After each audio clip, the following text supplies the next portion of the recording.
नमस्ते दोस्तों, स्वागत है हमारे YouTube चैनल पर। आज हम बात करेंगे मुगल साम्राज्य के संस्थापक ज़हीर-उद-दीन मोहम्मद बाबर की रोमांचक जीवनी के बारे में। उनकी कहानी साहस, संघर्ष और विरासत की एक अनोखी दास्तान है। तो चलिए शुरू करते हैं। बाबर का जन्म 14 फरवरी 1483 को फरगना घाटी के अंदजान में हुआ, जो आज का उज्बेकिस्तान है। वे तैमूर और चंगेज खान के वंशज थे। उनके पिता उमर शेख मिर्जा फरगना के शासक थे। 1494 में जब बाबर सिर्फ 11 साल के थे, उनके पिता की एक दुर्घटना में मृत्यु हो गई।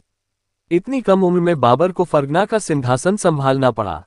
एक बच्चे के कंधों पर इतनी बड़ी जिम्मेदारी। बाबर को युद्ध कला, साहित्य और प्रशासन का प्रशिक्षण मिला। वे तुर्की, फारसी और चगताई भाषाओं में पारंगत थे।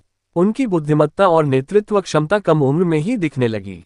फरगना में उनका शुरुआती समय आसान नहीं था। पड़ोसी शासकों और उज़्बेकों से लगातार खतरा बना रहता था। बाबर ने समरकंद, जो तैमूर की राजधानी थी, पर कब्जा करने की कई बार कोशिश की, लेकिन हर बार हार का सामना करना पड़ा। इन असफलताओं ने उन्हें और मजबूत किया। 1504 में बाबर ने काबुल पर कब्जा कर लिया। ये उनके लिए एक नया आधार बना, जहां से उन्होंने अपने साम्राज्य का विस्तार शुरू किया।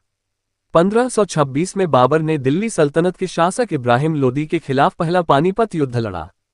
उनकी सेना छोटी थी, लेकिन उनकी रणनीति और तोपों का इस्तेमाल इतना कारगर था कि उन्होंने लोदी की विशाल सेना को हरा दिया। इस जीत ने भारत में मुगल साम्राज्य की नींव रखी। 1527 में खानवा के युद्ध में उन्होंने राजपूत शासक राणा सांगा को हराया, जो एक कठिन चुनौती थी। फिर 1529 में घाघरा के युद्ध में उन्होंने पूर्वी भारत के कुछ शासकों को भी परास्त किया। इन जीतों ने बाबर के शासन को मजबूत किया। बाबर सिर्फ योद्धा ही नहीं, बल्कि एक शानदार प्रशासक और साहित्यकार भी थे। उन्होंने भारत में एक संगठित प्रशासन की शुरुआत की, जिसमें सैन्य और जमीन सुधार शामिल थे। उनकी आत्मकथा बाबरनामा, जो चगताई तुर्की में लिखी गई, उनके जीवन, युद्धों और विचारों को दर्शाती है। बाबर को प्रकृति से बहुत प्यार था।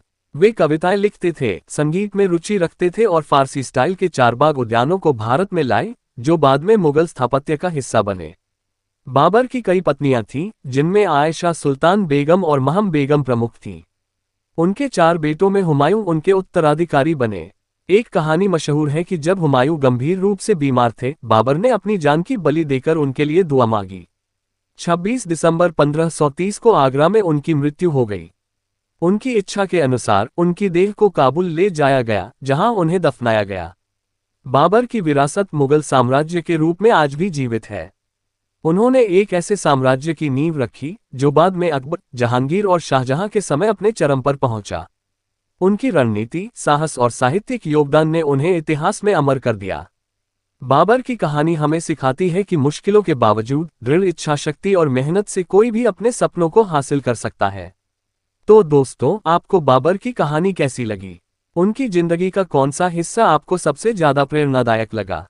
कमेंट में जरूर बताएं। और हाँ, ऐसी ही रोचक ऐतिहासिक कहानियों के लिए हमारे चैनल को सब्सक्राइब करें। मिलते हैं अगले वीडियो में। नमस्ते।